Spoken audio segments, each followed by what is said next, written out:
afternoon. Time to check in on the markets, and as usual we look at things from the Asian side, where Chinese markets are closed for the week, but overall Asian markets struggling to gain traction as negative sentiment continues to persist, with investors concerned that global central banks will continue hiking interest rates even higher to tame inflation, risking a recession.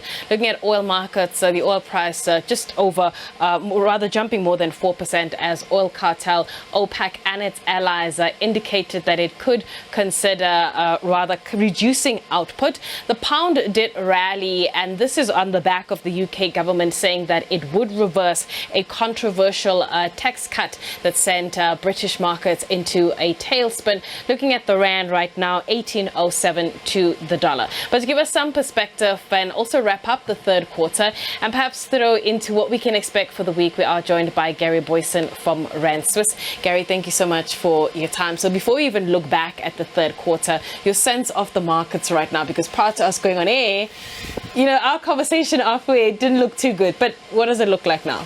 No, too. Well, our market seems to be bucking the trend a little bit. So largely because our resource sector is doing a little bit better. We've also got Sasol up. I think it's on the idea that we might get, a cut from OPEC, cut in production from OPEC, which is actually not good news for anyone other than Sasol and oil producers and people that speculate in oil and are long oil. But yeah, the market is rough. So looking at the industrial index, financial index, both down heavily, coming off, essentially the lows for the year on the S&P 500 at quarter end on Friday. So, lots of reasons to be pessimistic, unfortunately. So obviously rising inflation, we've got, very, very dire inflation. If you look at the PCE numbers, which is obviously what the Fed looks at. Obviously the Nord Stream pipelines, being damaged as well. Just exacerbating the energy crisis in Europe. So, load shedding, we haven't mentioned load shedding. So there's just bad news on every front. And I think a lot of investors looking forward, maybe to the jobs numbers at the end of the week, but also maybe to earnings season to try and pull us out of this slump that we're in. Yeah. I don't even know whether it's worth me asking you your assessment of the third quarter. Given what you've just outlined for us, but let's ask it nonetheless. Third quarter, whether you're looking at US markets, etc., what was your sense of it? It was tough. It's been a very, very difficult quarter for investors, certainly. Like, you look at it, the only place, really, one of the few places that you could have found safety is in the US dollar. Even if you look at the traditional safe havens like the yen, you look at something like gold as well, it hasn't performed in this environment, and it's just been an entirely dollar-based story. Stocks are down, bonds are down, and to an extent where we're starting to see real, I suppose, almost systemic issues forming. We saw last Wednesday, obviously, the potential issues with the Bank of England having to step in and prop up their bond market. That is, everyone seems to have read that as a pivot from central banks. With inflation where it is now, central banks cannot be pivoting. This is real cracks starting to appear in the financial system. We have obviously Credit Suisse as well this morning. Their credit default swaps going up, starting to look a lot like a Lehman event.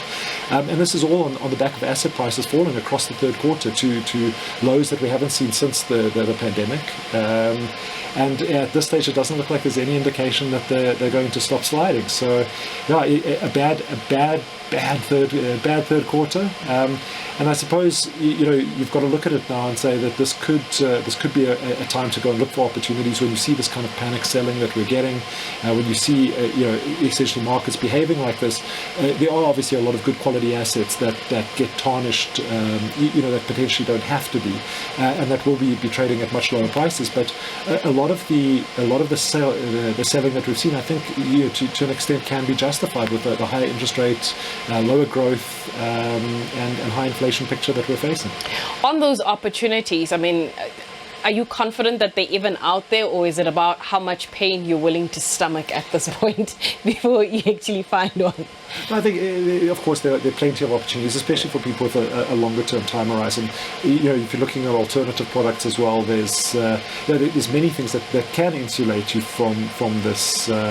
From this kind of slide. There's, in any market, there's always going to be opportunities. But I think the opportunity for us at the moment is really to go and buy the very high quality, large cap stocks that have been punished. We'd like to look at some of the tech stocks that have just been absolutely crunched in this year, starting to, I think, offer decent value almost. No longer offering that kind of growth stock tilt. And I think you will definitely get bargains, but at this stage, I think you've just got to be very, very selective about where you're deploying money. It's not.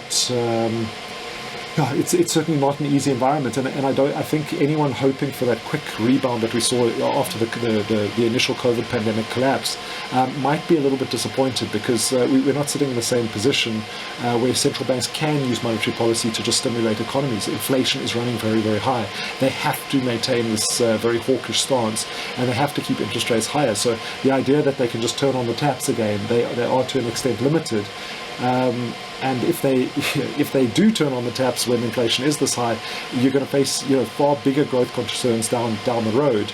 And I would assume that markets probably shouldn't react to that positively either, although they probably will in the short term. Okay, so going into this week, what events are you keeping an eye on? So certainly I think that the OPEC meeting is going to be key. Looking at what happens with oil prices, it's one of the big inputs into inflation. So with the OPEC meeting on Wednesday, they kind of penciled it. A lot of analysts are saying a cut of up to 1 million barrels per day. I think markets expecting around 750,000 barrels per day cut. But that is supporting oil prices at the moment, and one of the reasons that you're seeing Sasol up as much as it is. But I think that's going to be absolutely key. Of course, the whole idea of watching the labour market to try and interpret how the Fed is going to behave, on monetary policy, I think has taken a little bit of a back seat. But obviously, we have non-farm payrolls on Friday as well. It's always an absolutely key number to understand how the US jobs market is performing, and because that will essentially inform monetary policy to an extent. But I think a lot of people have also just forgotten that to suppress very hot economies by raising interest rates, that does contract growth, and that will impact the labour market. So I think we're going to be watching that number with a close eye. All right, Kerry, thank you so much for your time. And outside of that payrolls data, I'll be keeping an eye on some policy clues from some of the Fed officials who are scheduled to make public comments this week. However, that is it from me. We're going to take a break. When we come back, we'll have more news for you, so stay tuned.